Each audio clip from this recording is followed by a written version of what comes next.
Open చేయని కవిత. దీక్ష please open చేయదు. అంత గలీజ్ గా ఉందా కబర్డ్? ఎన్ని రోజులు అయింది నేను సర్ది? ఏం లేదే, ఇప్పుడు ఈ బీరువా తీసే అనుకో, నువ్వు లాస్ట్ టైం ఇచ్చిన పాత పట్టు చీర అడుగుతావు, నేను అది ఆల్రెడీ అమ్మేసా. అవునా? ఎక్కడ?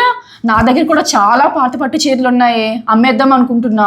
ఇంకెక్కడే, మన ఫ్యాషన్ ఫైల్స్ ఎగ్జిబిషన్ లోనే ఈ మంత్ మళ్ళీ ఉంది, వెళ్దాంలే. అవునండి, మన fashion files exhibition summer edition season 20 May 30th and 31st Lohia convention Miyapur లో కండక్ట్ చేస్తున్నారు. ఈ ఎగ్జిబిషన్ లో మీ దగ్గర ఉన్న పాత పట్టు చీరలు కొని స్పాట్ లో మనీ కూడా ఇచ్చేస్తారు. ఇంకా ఇక్కడ ఫ్రీ మెహందీ కూడా పెడతారు. వివింగ్ మిస్టేక్ శారీస్ కూడా అవైలబుల్ గా ఉంటాయి. అవి 500 నుండే స్టార్ట్ అవుతాయి. ఫైనల్ మ్యాచ్ IPL స్క్రీనింగ్ కూడా ఉంటుంది. అలానే గివ్ అవేలో 1 రూపీకే శారీ కూడా ఇస్తున్నారు. లక్కీ డ్రా కూడా ఉంటుంది. లక్కీ డ్రాలో మీరు ఫ్రీగా gold coin and silver coins కూడా గెలుచుకోవచ్చు. ఇంకా ఈ ఎగ్జిబిషన్ లో మీకు exclusive wide range of saris, gold and silver jewellery, western jewellery, designer frocks and dresses, kids wear, toys and stationery, home decor items కూడా అవైలబుల్ గా ఉంటాయి. May 30th and 31st Lohia convention లో జరగబోతున్న మన ఫ్యాషన్ ఫైల్స్ ఎగ్జిబిషన్ కి నేను కూడా వస్తున్నాను. మీరు కూడా తప్పకుండా రండి. అలానే రీల్ ని సేవ్ చేసుకొని మీ ఫ్రెండ్స్ అండ్ ఫ్యామిలీ మెంబర్స్ కి తప్పకుండా షేర్ చేయండి. Thank you for watching.